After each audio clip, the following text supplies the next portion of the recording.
This isn't a long video, but it just has a few suggestions for less expensive or more unique souvenirs for your Disneyland trip. Of course, there are stores everywhere and they have so many great options, and it will be literally impossible to choose. And then you'll have to decide on an adorable Grogu Spirit jersey, and then before you leave, they'll drop a new Tomorrowland line and you'll have to make a choice.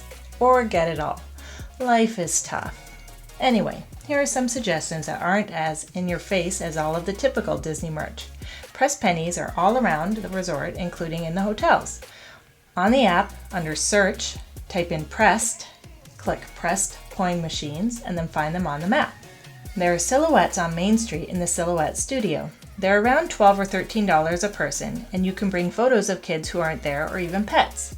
They take about 60 seconds each to cut out, and they're amazing to watch them work. You can also buy a frame for about $20. You can get special buttons from City Hall or many of the bigger shops. Just ask the cast members working at a particular location to see what they have. Usually they're for celebrating birthdays, anniversaries, first visits, or really anything, as they can write whatever you're celebrating on the ones that are specially for celebrating something. There are caricature paintings in New Orleans Square, and you can also bring photos of people who aren't there or pets to include them. It's around $30 for a profile picture and $40 for the front view, per person included in the drawing. Provost Park Pass did a video on this, which I will link in the description. Most of the Disney stores have pins that you can buy, and you can even engage in pin trading with cast members. If you see any cast members with pins on a lanyard, ask them about pin trading. This is a whole thing that people can really get into and have a lot of fun with. You can also get custom ears at the Plaza Point shop at Disneyland.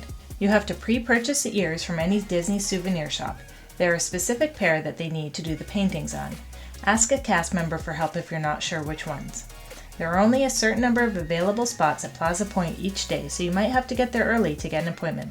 Provost Park Pass also did a video on this, which I will link in the description as well. You can get Disney and Pixar artwork from Nick Snacks located at Pixar Pier. Choose from artwork that they've already made or request artwork from their art selection. This falls under the unique category, but not necessarily the cheap category. If you go to the Animation Academy in Hollywoodland at DCA, you can learn how to sketch popular Disney characters, and you can bring home your artwork, so that makes a unique, free souvenir as well. Of course, you can also book a droid building or lightsaber crafting experience. They actually call it scrap metal, as to not draw attention of the First Order. But you can do that in Galaxy's Edge for a truly unique memory. Reservations are required, and these are also not cheap, but they are very special.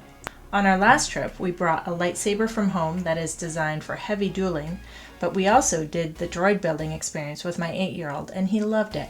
Plus, we put the completed droid in droid daycare for free so that we didn't have to carry him around for the rest of the day, which was super handy. I think he mostly behaved himself, but I'm not sure about that. If you or someone in your party wants a lightsaber, but you don't want to pay the $220 US or more for the experience, which is super cool, but very expensive, you can also get lightsabers at the Star Wars Trading Post in downtown Disney or at the Star Trader in Tomorrowland for much cheaper. Not as fancy, but still pretty cool, and lots of customizable options. So those are just some ideas for unique, cheap, or even free items that you can get on your trips to help you remember your magical time. In our next video, I'll talk about some ideas of what you can do on your off days, so look out for that one. And if this is too much to remember, grab a copy of my ebook when it's released this fall.